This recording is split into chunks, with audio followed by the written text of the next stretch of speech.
Under Alert Level 3, students up to Year 10 can return to classrooms. That's if they want to.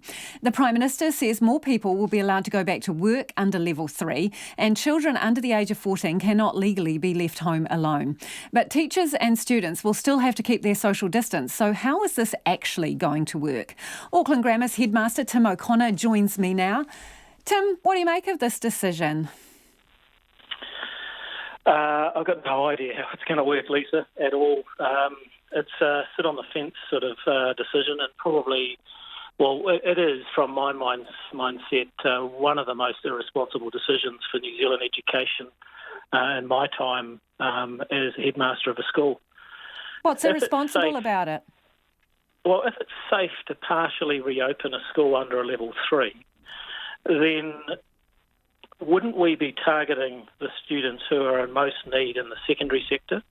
And that would be the Year 12 and 13 students who are sitting external qualifications, NCA or Cambridge or IB.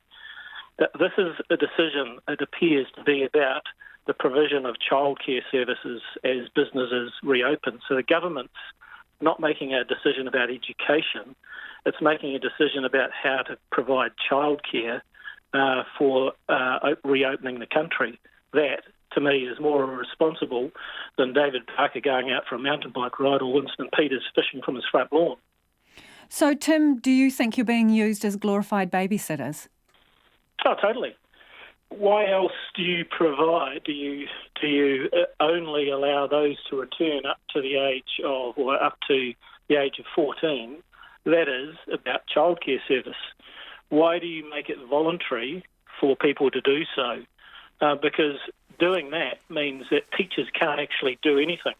They can't just teach those who turn up and then teach online those who don't turn up. You know, it's a half dozen this way and six the other way, if you know what I mean. I do, but I suppose these are extraordinary times. We're in the middle of a pandemic. We've got pilots and cabin crew stacking supermarket shelves as well. People have had to adapt and, well, suck a few things up. So why shouldn't teachers be asked to do the same? Well, just be honest about it then and say that schools have to provide childcare service. We're not educational institutions for the next month. At least then you've got a bit of honesty around it. But this is actually not about education at all. It's not teachers' job just to be a babysitting service. But if that's what the government wants, because they've given themselves those powers to do that through this sort of pandemic, then be honest about it and say that. But don't pretend. How will you keep kids safe if you have to open your doors? Physical distancing? How many kids would you conceivably think were safe in a classroom? I mean, how would this work? Oh, no idea, really. I mean, I think the only thing we could do is suggest that you're providing a study service for students when it's voluntary, as to whether you come or not, and you're a 12, 13, 14-year-old, and it's voluntary. It's going to be some interesting decisions made, isn't it? Aren't there? If we were permitted to have students return to school, for example, if the education sector had been canvassed and consulted about this, then I'm sure anyone in the secondary sector would say return Year 12 and 13. And we could have then put a plan in place to spread students across the campus, to lower the class numbers across campus so you could make it safe to teach and to be teaching subjects by specialist teachers. That's not difficult. But what we've been given here is partial bits of information. In fact, the Secretary-General emailed all principals at 4 o'clock today to say, we'll start working with you more next week about this so we can work through some of the practical issues that might need to be addressed. Well, there's a whole pile of practical issues that need to be addressed through this scenario. Do you think it can be done safely? What's your gut feeling? Well, I'm not Ashley Bloomfield or the Ministry of Health. We'd have to take their advice. If Alert Level 3, it is deemed that it's safe to return students to school or for schools to partially reopen, then yes, absolutely. We want students back in classes as soon as possible. And we can do that safely by all of the measures that we had in place prior to going into lockdown: hand sanitizer, extra cleaning, distancing, no assemblies. All of those sorts of things can mean that a school can operate safely. But if you're going to abide by the 2 metre rule, 1 metre at worst, conceivably how many kids can you fit in the classroom? You could fit 15 to 20 in a classroom quite easily. In our classrooms. I mean, our classrooms are designed to seat 38, so halve that, no problem. What pressure do you think this puts on teachers? Well, I think what this has done is actually just confused the educational sector, full stop.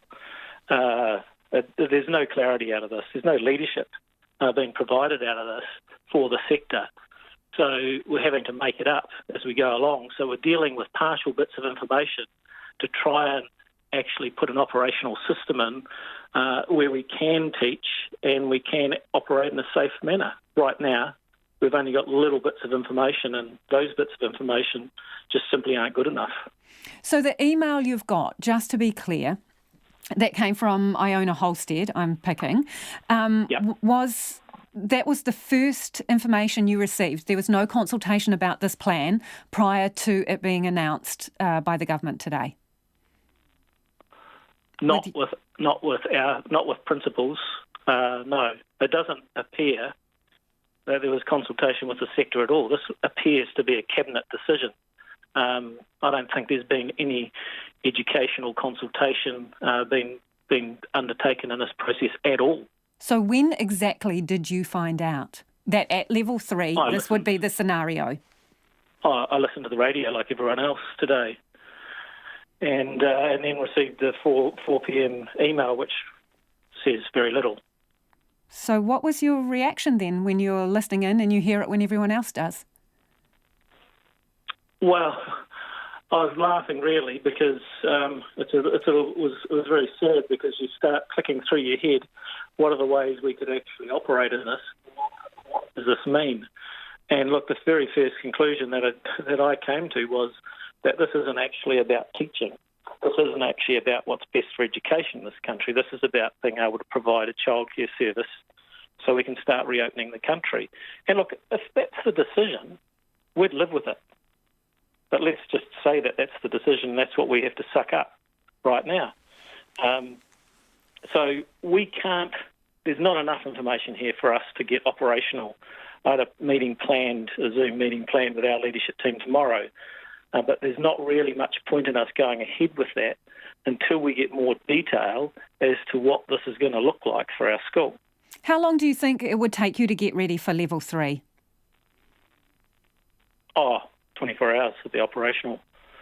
Look, we've planned to be open again. We've told our community that we would reopen. Our plan was to reopen on Tuesday the 28th and to be in full teaching mode on campus. So we've talked about online teaching and on-campus teaching. So our plan was to be teaching again 28 April if all things going according to plan. I could live with it if we were announced that we could partially reopen and that we could then decide which year levels could return. We could live with that, because I would return year 12 and 13 and we'd get on with teaching and we'd spread the teaching load, and I could then describe to our teachers the premise by which we were going to act. And I have no doubt that those teachers who are listening and the teachers as I communicated that I'd have 100% support. But that decision has obviously been taken out of your hands, with the government already defining what level 3 will look like. I just want to ask you a couple of quick questions before you go. In your view, can schools continue to charge fees? State integrated schools, private schools? State integrated schools. Well, state and integrated schools don't charge fees. We just ask for donations. I imagine we will continue to ask for donations, and those who can afford it will no doubt support us if they think we've been doing a good enough job. Happy to be measured in that regard. Private sector, well, that's going to be a decision school by school as to how their community is going to respond to them. I would imagine some form of scaling back of fees would be appropriate.